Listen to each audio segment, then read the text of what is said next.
أشهد أن لا إله إلا الله وحده لا شريك له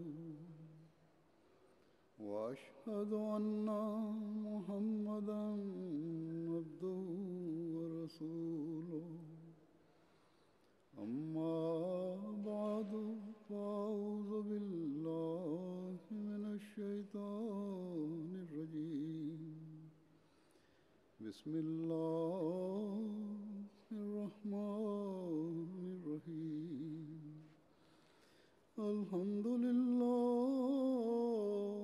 رب العالمين الرحمن الرحيم مالك يوم الدين إياك نعبد وإياك نستعين اهدنا الصراط المستقيم صراط الذين أنعمت عليهم غير المغضوب عليهم ولا الضالين.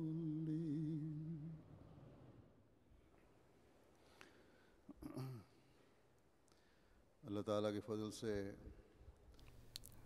Par la grâce d'Allah débute aujourd'hui la Jalsa Salana de la Jamaat de l'Allemagne.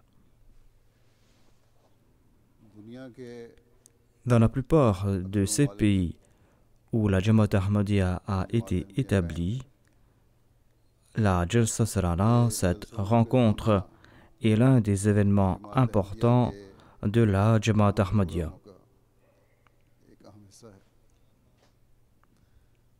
एक ज़माना था कि जलसा सालाना में शिरकत के À une époque, il était très difficile pour les Ahmadis de l'Inde de participer à la Jalsa Salana à Qadian en raison du coût du voyage. वजह से बहुत मुश्किल था। Voire pour certains, ce voyage était impossible. इसीलिए हज़रत मसीह मौऊद अलैहिस्सलाम ने C'est pour cette raison que le Messie premier l'Islam avait conseillé के साथ aux Ahmadis de faire des économies au cours de l'année afin de pouvoir venir à la Jalsa Salana. जलसा सालाना के लिए ज़्यादा राह मुयस्सर आ जाए। लेकिन आज हम देखते हैं Or, aujourd'hui, par la grâce d'Allah, dans les pays développés तरक्की याफ्ता ou dans d'autres pays ऐसे où la Jamaat Ahmadiyya a grandi, बड़ी हैं les Ahmadis participent à la Jalsa Salana en venant dans leur voiture अपनी सवारियों et leur nombre est si grand ही इतनी होती है que les organisateurs de la Jalsa Salana दुनिया को doivent prendre des dispositions particulières करना पड़ता pour le stationnement des voitures. Cette tâche requiert beaucoup d'efforts de leur part. है। आप में से बहुत से ऐसे होंगे Les aïeux de nombre d'entre vous venaient à la Jalsa Salana au prix de grandes difficultés. पर तंगी वारत करके और तकलीफ उठा Ils participaient à la Jalsa Salana au prix de grandes difficultés. बाज D'autres ne pouvaient y participer रखने के बावजूद en dépit de leur ardent désir. साल जलसे में शामिल हों लेकिन उनके लिए मुमकिन ना हो सकता होगा। लेकिन कभी आप में से किसी ने ये भी सोचा है Or, toutes ces facilités qui sont à votre हानियां disposition, के बाद ce bien-être financier, पैदा होने के बाद l'aisance dans laquelle vous accomplissez ces voyages, l'occasion que vous avez de participer à la Jalsa Salana, tout cela vous a-t-il poussé à être reconnaissant envers Dieu et à accroître votre foi? क्या Possédons-nous la même foi que possédaient nos aînés? हमारे बड़ों का था Avons-nous établi la même relation qu'ils nourrissaient avec lui? Avons-nous atteint le même niveau?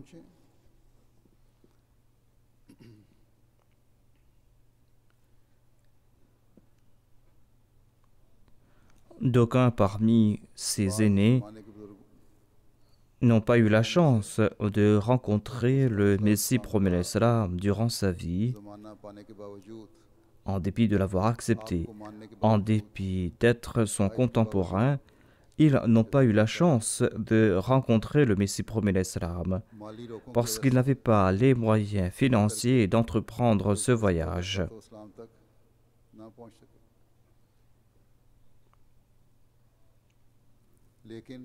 Or, aujourd'hui, les Ahmadis d'autres pays participent dans la Jalsa Salana de ce pays dans lequel est présent un humble serviteur et le calife du Messie promis à l'Islam. Nombre d'Ahmadis de ces pays étrangers sont assis devant moi, voire nombre de non-Ahmadis des pays limitrophes qui désirent connaître la véracité du Messie promis à l'Islam participent dans ces Jalsa.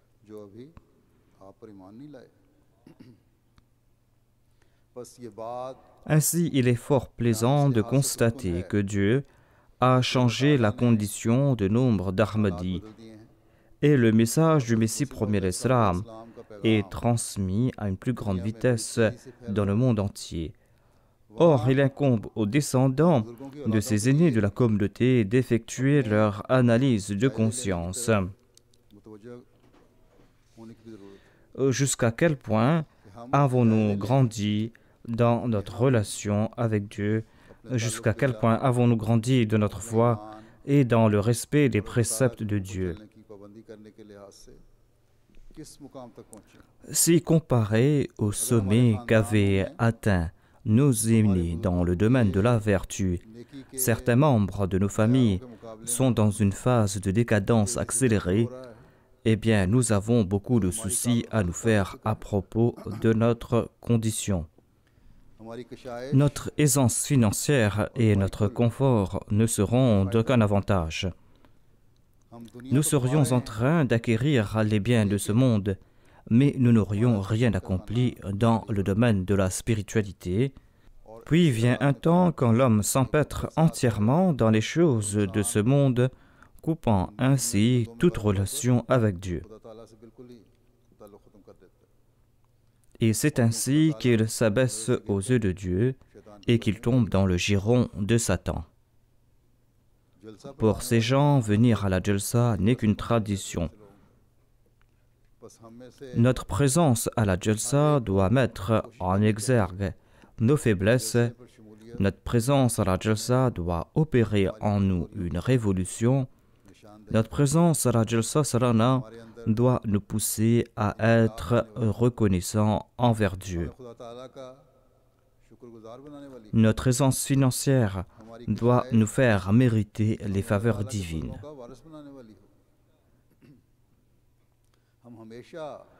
Nous devons prier pour que nos enfants ne s'attirent pas à la colère divine. Nous devons prier pour que nous ne nous attirions pas à la colère divine. Nous devons faire des efforts en ce sens et nous devons faire de sorte que nous puissions mériter les prières de nos aïeux et être à la hauteur de leurs attentes. Par la grâce d'Allah, la Jamaat ne cesse de grandir dans les 4 coins du monde. Allah ne cesse de guider les gens, les menant ainsi à la Jamaat du Messie promis alayhi salam. De l'est à l'ouest, du nord au sud, les gens sont en train d'embrasser la Jamaat du Messie promis alayhi salam. Ce sont des personnes qui se joignent à la Jamaat afin d'affiner leur foi, afin de renforcer leur relation avec Dieu. Prions pour que ces personnes puissent atteindre les objectifs de la Jalsa, qu'Allah fasse que leur cœur ne cesse de s'ouvrir davantage. Que ces personnes puissent tenir en compte les objectifs pour lesquels le Messie promis l'Islam avait organisé la Jalsa Salana, à savoir la nécessité d'établir un lien avec Dieu, la nécessité de respecter ses injonctions, l'importance de s'acquitter de ses devoirs envers ses frères et l'effort à entreprendre pour répandre le message d'Allah dans le monde. Pour atteindre ces objectifs, il faudra accorder sa conduite aux préceptes de Dieu. Il faudra aussi consentir à des sacrifices. Ainsi donc, cette jalsa n'est ni une foire mondaine, cette jalsa n'est ni un moyen pour atteindre des objectifs mondains. Celui qui se présente à la jalsa doit consacrer son attention au dhikr d'Allah, au souvenir d'Allah, car c'est un moyen pour renforcer sa relation avec Dieu, c'est un moyen pour mériter ses faveurs. D'autre part, il nous incombe d'intégrer dans notre quotidien ces vertus qu'enjoint Allah. Nous devrons faire en sorte que ces vertus fassent partie intégrante de notre vie. À propos du dhikr, du souvenir d'Allah, sachez aussi que lorsqu'on est en compagnie des autres, quelle que soit la nature de ce dhikr, qu'elle soit individuelle ou pas, ce dhikr est d'ordre collectif. Ainsi donc, l'individu en profite et la jamaat aussi, la collectivité aussi en profite et s'attire grâce à ce souvenir d'Allah les faveurs divines. Ainsi, tout en écoutant les discours de la jalsa, consacrez-vous au souvenir de Dieu. Et quand l'homme se consacre au souvenir de Dieu en de telles rencontres, les autres aussi s'y consacrent. En se voyant les uns les autres, on essaye de donner un sens à ces jours.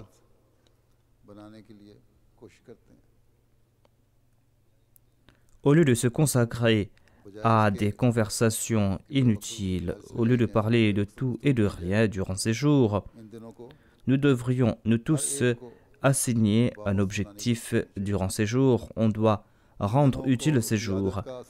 Les effets des habitudes que l'on a prises durant ces jours perdurent pour quelque temps par la grâce d'Allah. Mais si l'on est vigilant à cet égard, eh bien, ces habitudes vont durer encore plus longtemps. C'en est là une faveur divine des Jalsa Salana. Les prières d'un individu lui est avantageux. Ces prières accentuent aussi le progrès collectif de la Jamaat. Ces prières attirent aussi l'attention des autres vers Allah et ces prières deviennent un moyen pour qu'ils puissent atteindre les objectifs de la Jalsa Salana. Durant ces jours, chacun d'entre nous doit suivre la voie que nous a prescrite le Messie promis salam et nous devrions être à la hauteur de ses attentes. Il faudra renforcer sa relation avec Dieu et il faudra remplir les cœurs des hommes de l'amour de leurs congénères. Il faudra aussi respecter les sentiments de ses frères. Si on est venu à la Jalsa avec de la rancœur à l'égard d'un tel, il faudra s'en débarrasser. Quand nous allons établir un lien avec Dieu, quand nous allons éprouver de la sympathie à l'égard de sa création, c'est là que nous pourrons transmettre aux autres, comme il s'y est, le message de Dieu. Or, des efforts sont requis afin que l'on puisse parcourir ces voies. La condition ici est l'effort. Ces jalsa ont pour vocation d'offrir un environnement spirituel propice aux autres, un environnement où l'on parle de bien, un environnement où l'on se souvient de Dieu, afin que nous puissions adopter ces habitudes qui nous mèneront à Dieu. Le Messie promis salam dit à cet effet, ce monde est éphémère et tôt ou tard il faudra le quitter. Ce monde recèle en son fort intérieur les agents qui causeront sa destruction et ces agents sont à pied d'œuvre mais les hommes n'en sont pas au courant. d'où l'importance de reconnaître Dieu au plus vite. Celui qui reconnaît Dieu en tire plaisir. Les prières de celui qui ne lui est point sincère et fidèle ne sont pas exaucées. Cette personne est toujours accompagnée de quelque aspect ténébreux. Mais si vous faites le moindre pas dans la direction de Dieu, Dieu en fera davantage dans votre direction. Cependant, le premier mouvement est requis de votre part. Le Messie premier alayhi salam ajoute « D'aucuns se plaignent de n'avoir rien acquis en dépit de toutes leurs bonnes œuvres, en dépit de leurs prières, en dépit de leurs jeûnes, en dépit de leurs aumônes et de leurs efforts. » Pareils gens vivent dans le doute perpétuel. Ils ne croient pas dans la Raboubia de Dieu, ni n'ont-ils accompli toutes ces œuvres pour la cause de Dieu. Si une action est accomplie pour la cause de Dieu, il est impossible qu'elle soit vaine. Il est impossible que l'on ne soit pas récompensé pour cette œuvre ici-bas par Dieu. Ainsi, afin de nouer une relation avec Dieu, nous devrons l'adorer en toute sincérité et nous devrons aussi respecter toutes ses injonctions.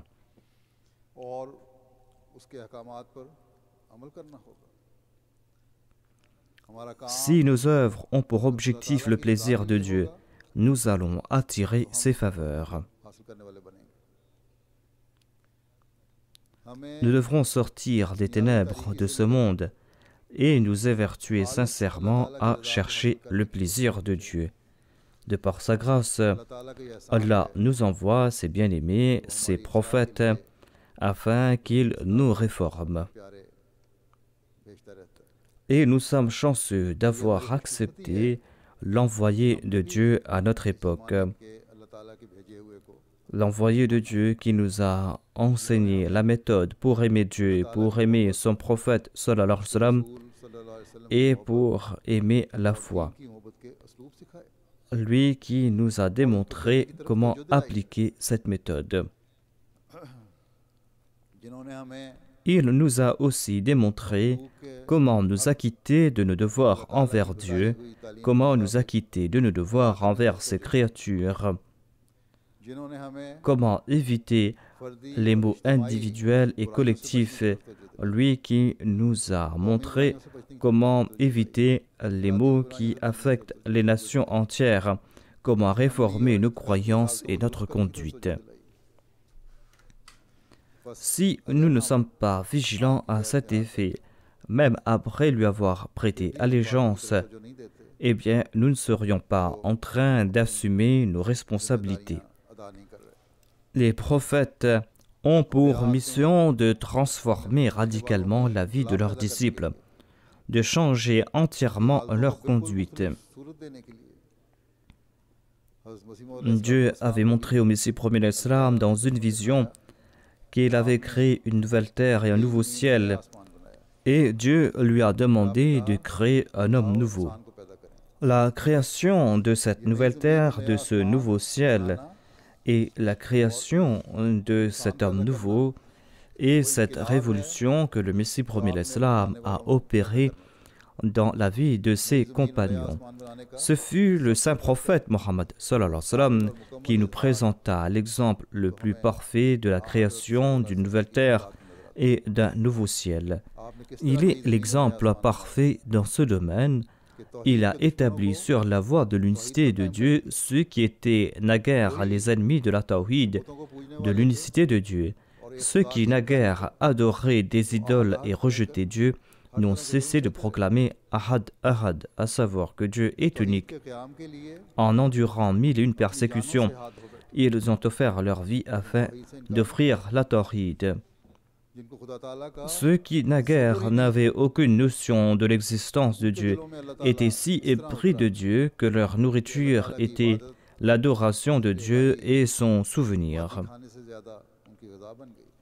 Ils passaient leur journée à jeûner, ils passaient leur nuit à prier.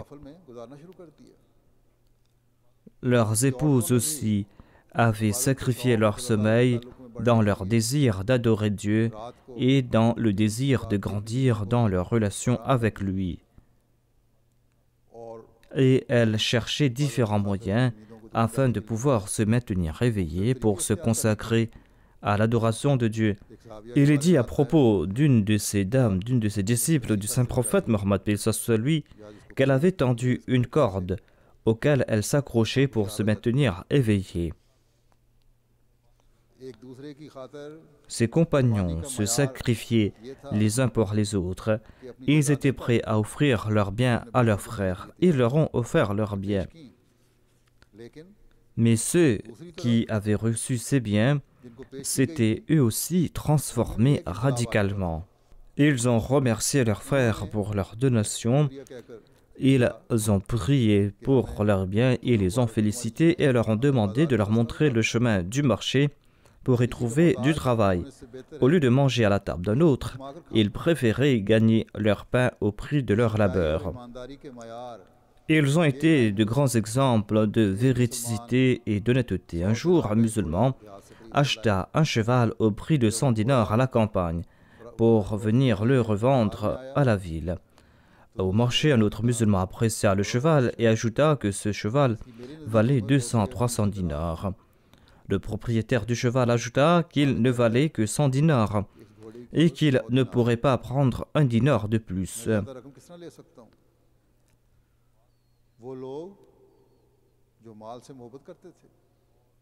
Eux qui, auparavant, aimaient à ce point les richesses de ce monde qu'ils trompaient les autres afin de se remplir les poches davantage. Ils avaient atteint un tel niveau dans le domaine de la véridicité qu'ils disaient qu'ils ne prendraient pas un sou de plus.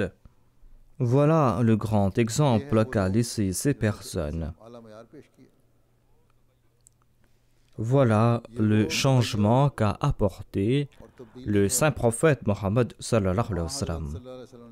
Ensuite, le saint prophète Mohammed sallallahu alayhi wa sallam a accordé à la femme un statut, a établi son honneur dans la société. Il lui a accordé cet honneur dans cette société où elle n'en jouissait d'aucun. C'est là quelque chose de grandiose. Cela perdure jusqu'à présent. Le deuxième calife a comparé la condition de la femme dans la société d'aujourd'hui et dans le passé, et il nous a présenté une vérité à ce sujet. Aujourd'hui, les hommes annoncent sur tous les toits qu'ils ont accordé aux femmes leurs droits. Dans le passé, les hommes tourmentaient, frappaient les femmes en croyant que pareils sévices étaient permis. Aujourd'hui encore, les hommes tourmentent et frappent leurs femmes comme dans le passé. Cela se passe aussi en Europe et ailleurs dans le monde. Dans ces pays où les hommes se posent en grands défenseurs de la liberté de la femme, il y a des avocats devant moi, ils sont au courant de ces cas. La différence est qu'aujourd'hui, tout en frappant son épouse, l'homme affirme que c'est là un acte illégal. Auparavant, il tourmentait la femme, il la frappait, lui privait de ses droits, considérant que c'était là des actes permissibles. Aujourd'hui, il commet ces infamies tout en annonçant que ce sont là des actes interdits. L'action est la même, mais les déclarations ont changé. Ainsi, dans chaque domaine, nous voyons une révolution apportée par l'entremise du saint prophète Mohammed lui. Le Messie promis l'Islam nous explique que le saint prophète a transformé des créatures pires que des animaux en êtres humains pour ensuite en faire des êtres cultivés, pour en faire des hommes de Dieu. Ce fut là un grand miracle occasionné par le saint prophète Mohammed sallallahu alayhi wa sallam. Toutes les actions de ces hommes de Dieu avaient pour objectif le plaisir de Dieu. Voilà en somme cette nouvelle terre, ce nouveau ciel que le saint prophète Mohammed lui a créé. Aujourd'hui, Dieu a demandé au serviteur parfait du saint prophète Mohammed, paix soit lui, de créer un nouveau ciel et une nouvelle terre. नया आसमान बनाओ। क्या Les musulmans d'aujourd'hui partagent-ils la même condition spirituelle et morale que celle des musulmans de l'époque du saint prophète Mohammed sallallahu alayhi wa sallam? Sont-ils dans le même état moral et spirituel que les musulmans de l'époque du saint prophète Mohammed sallallahu alayhi wa sallam? हालत अब है Non, il n'en est pas ainsi. नहीं। L'ignorance qui prévalait avant l'avènement du saint prophète Mohammed paix soit lui prévaut de nouveau aujourd'hui. C'est pour cette raison que Dieu a envoyé son Messie et son Mahdi à notre époque, comme il l'avait promis. À une époque, les musulmans avaient offert leur vie pour établir la tawhid, l'unicité de Dieu. वही की खातिर जाने दी। Ils ont consenti à tout type de sacrifice. Ils ont répandu le message de l'islam. Ils ont apporté un grand changement dans le monde. लेकिन अब Or, aujourd'hui, les musulmans d'aujourd'hui, au lieu d'adorer un seul Dieu, sont en train de se prosterner devant des tombes, मदद मांगते हैं। sont en train de demander aux défunts d'exaucer leurs suppliques et sont coupables de polythéisme. La parole La ilaha illallah existe encore, mais cette parole n'apporte aucun changement, car ceux qui énoncent cette parole en ignorent le sens. कि इसके जानने वाले इसका मतलब और Ceux qui croient dans cette déclaration ne connaissent pas le sens de cette parole. Ils ne sont musulmans que de nom. बुराई नाम है। Certes, parmi les musulmans, il y a d'aucuns qui prient 5 fois par jour, qui font acte d'adoration 5 fois par jour. ज़ाहिरी इकरार करते हैं। Au cours de leur salat, au cours de l'appel à la prière, की शहादत ils témoignent de l'unicité de Dieu, mais leurs œuvres ont des relents de polythéisme. अच्छे भले बात Au Pakistan, par exemple, il y a des intellectuels, il y a des ministres, il y a des ambassadeurs qui vont adorer des saints. पीरों के पास जाते हैं और उनके साथ ऐसा सलूक है जिस तरह पूजा की जाती है। La majorité d'entre eux n'accomplissent même pas la salat. Ils croient qu'ils s'acquittent de leur devoir de musulmans en qualifiant les Ahmadis de mécréants et en suivant les mollahs. उनके मुसलमान होने के हक अदा हो जाएंगे। Ensuite, il y a ces organisations extrémistes qui se revendiquent de l'islam et qui connaissent qu'un seul terme, qui est le djihad. D'ailleurs, वो भी गलत मतलब ils en font une interprétation erronée. जिसने तो Ils ne sont pas là pour encourager l'autre à suivre la tawhid, l'unicité de Dieu. Ils sont là pour détourner les hommes de la religion. Ils sont là pour détourner les hommes de l'islam. Le Messie promis à l'islam devrait apparaître au cours d'une période pareille, afin qu'il puisse créer une nouvelle terre et un nouveau ciel, afin d'occasionner une révolution. एक इनकलाब पैदा करके Et il a montré qu'il a occasionné cette révolution. एक मशहूर डाकू था। Le deuxième calife raconte l'histoire d'un brigand notoire बता दिया करते थे à qui on avait demandé de montrer un signe de la véracité du Messie promis alayhi salam. कि उनसे लोग पूछते थे कि तुम बताओ मिर्जा साहब की सदाकत On lui a demandé s'il avait vu un signe de la véracité du Messie promis. Ce grand brigand पूछते हो। a dit à ses détracteurs: pourquoi demander des signes? Je suis moi-même un signe de la véracité du Messie promis alayhi salam. Il m'a complètement transformé. Il a coupé toutes ses relations avec les autres voleurs et cessa ses brigandages et se consacra à la prière. बस Ainsi, le Messie promis alayhi salam a créé une nouvelle terre et un nouveau ciel नया आसमान बनाया। et il a transformé la vie de centaines de milliers de gens. आया पलट कर बताया Et il nous a montré comment créer une nouvelle terre et un nouveau ciel. आप अलैहिस्सलाम ने तो नई जमीन और नया आसमान पैदा कर Nombre d'entre nous avons vu d'innombrables exemples de ce genre. Nous avons vu des signes à ce propos. Nous avons entendu et lu des récits à propos de nos aînés à ce sujet. Nous avons vu la condition de nos aînés et tout cela a rafraîchi notre foi. Or, cette vision qu'avait vue le Messie promet l'Islam attire aussi l'attention de la Jamaat quant à la création de ce nouveau ciel, de cette nouvelle terre.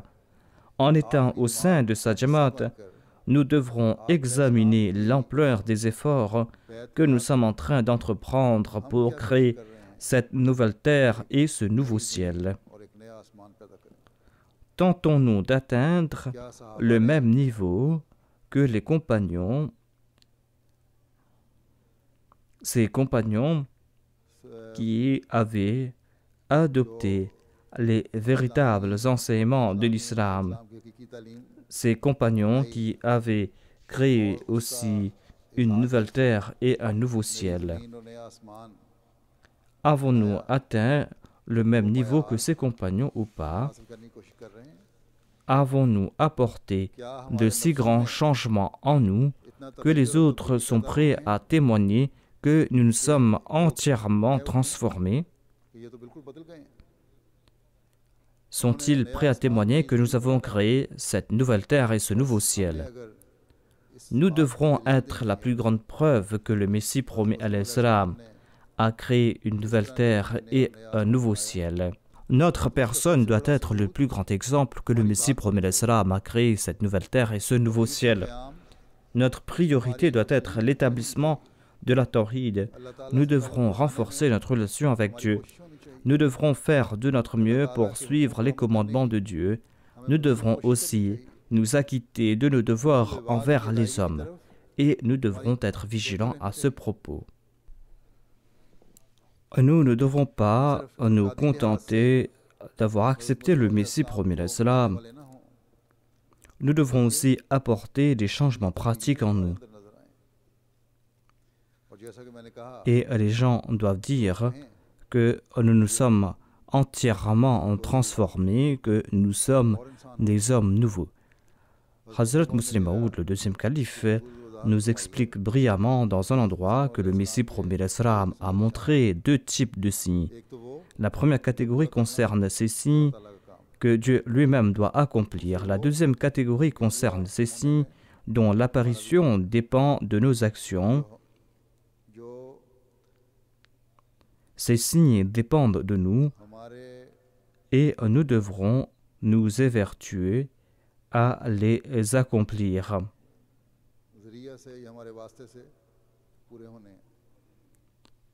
Nous devrons faire des efforts, faire de notre mieux afin d'accomplir ces signes.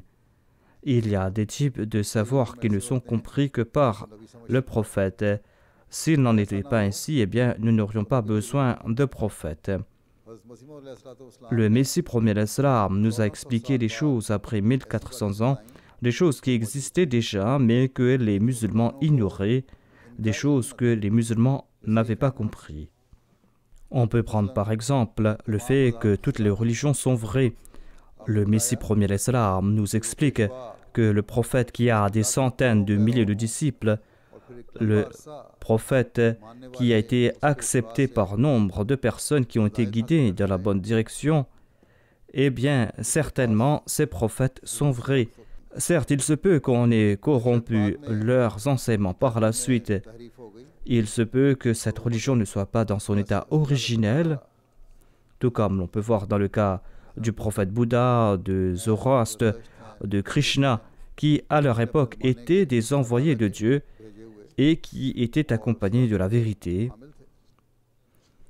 Avant le Messie promis l'Islam, il y a eu de grands aînés, de grands saints qui sont passés.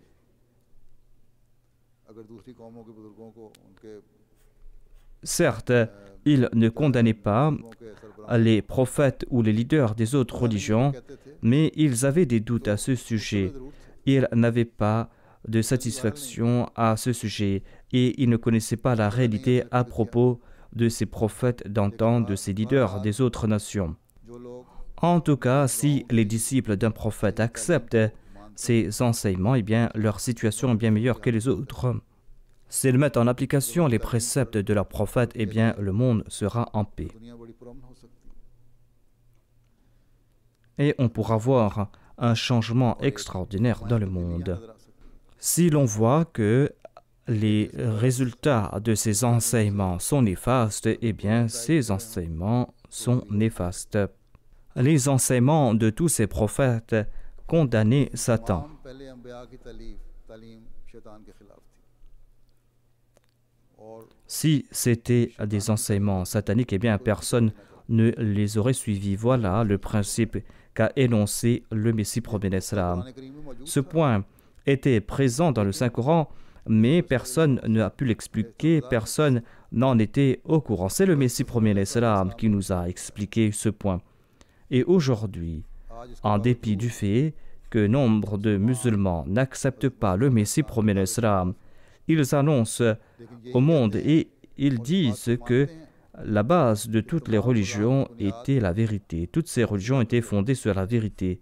मुसलमानों का Il y a nombre de musulmans, des intellectuels parmi les musulmans, qui disent aux adeptes des autres religions que देखो notre religion est des plus belles कितना अच्छा parce que notre religion annonce que vos leaders religieux, vos prophètes, sont venus de la part de Dieu. हज़रत ईसा के आसमान पर Ensuite, il y a la croyance que Jésus-Christ est monté physiquement au ciel. La majorité des intellectuels musulmans ont rejeté cette croyance et même des ulémas au Pakistan disent que personne n'est monté au ciel et personne ne viendra.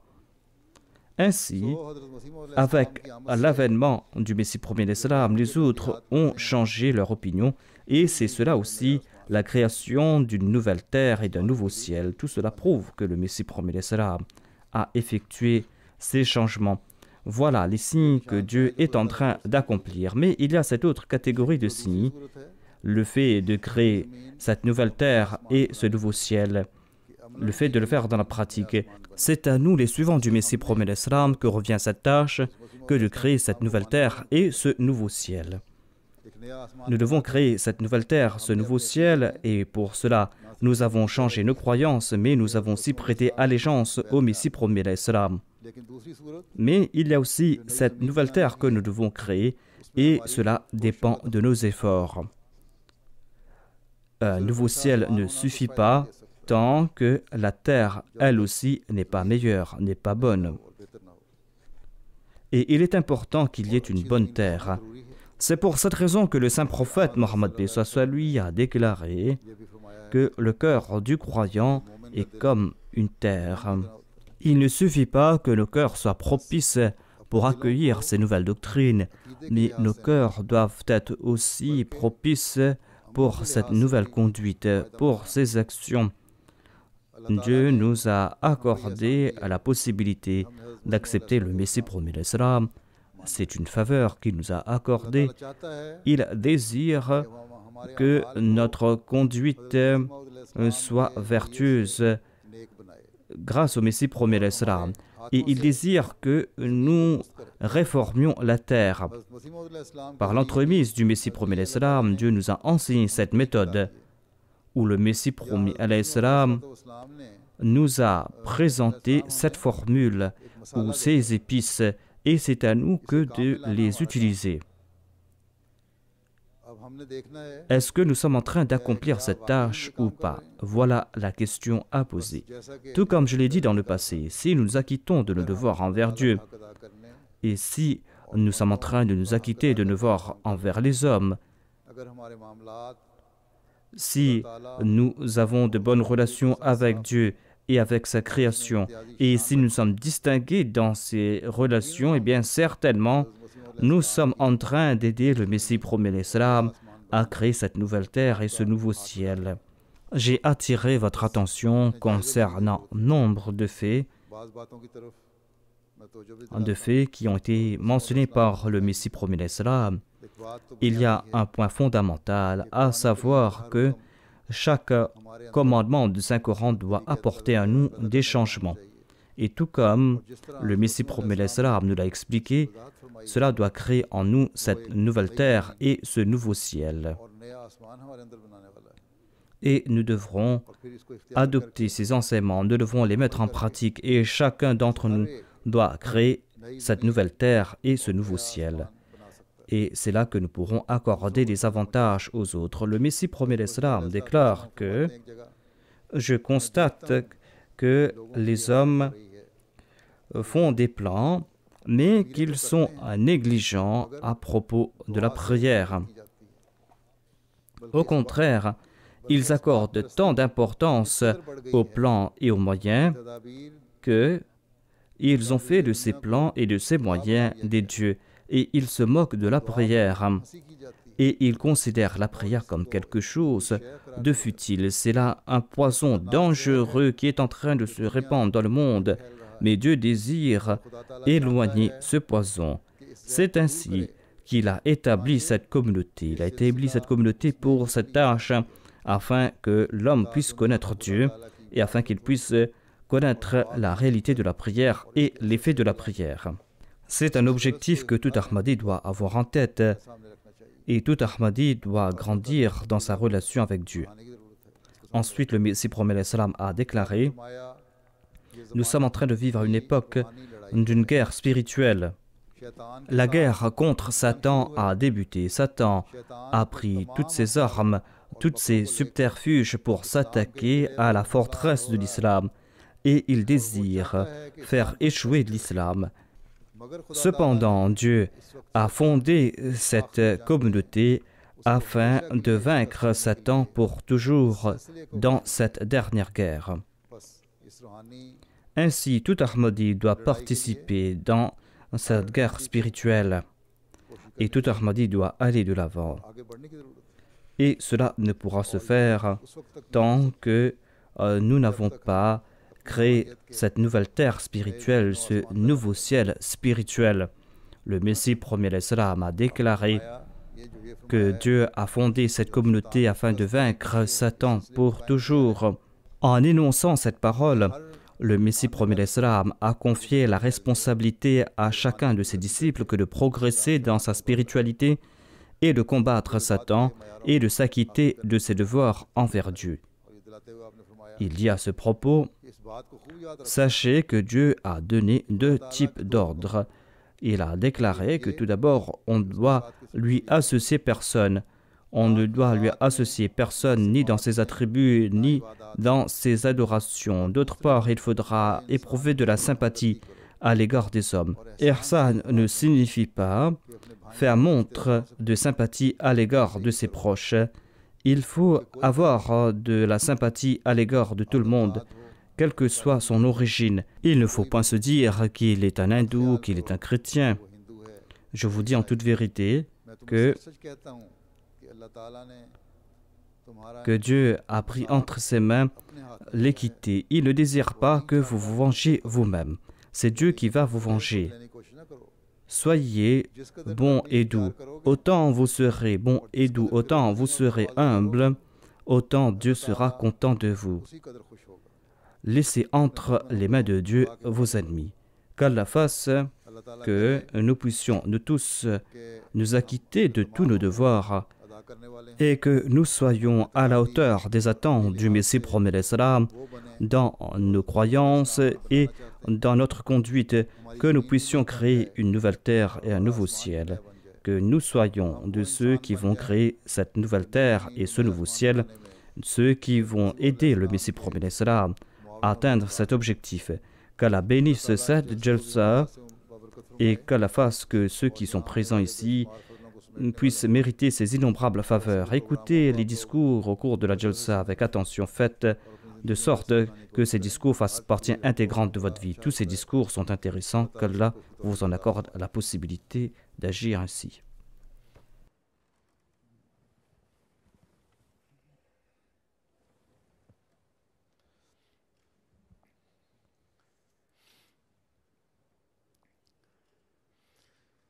Alhamdulillah,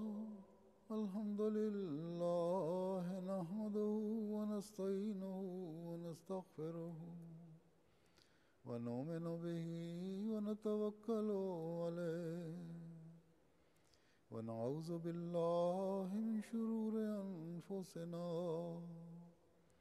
wa min sayyiati a'malina. من يهده الله فلا مضل له ومن يضلل فلا هادي له ونشهد نشهد أن لا إله إلا الله ونشهد أن محمدا عبده ورسوله عباد الله رحمكم الله إن الله يأمر بالعدل والإحسان وإيتاء ذي القربى وينهى عن الفحشاء والمنكر والبغي يعظكم لعلكم تذكرون اذكروا الله يذكركم وادعوه يستجب لكم ولذكر الله أكبر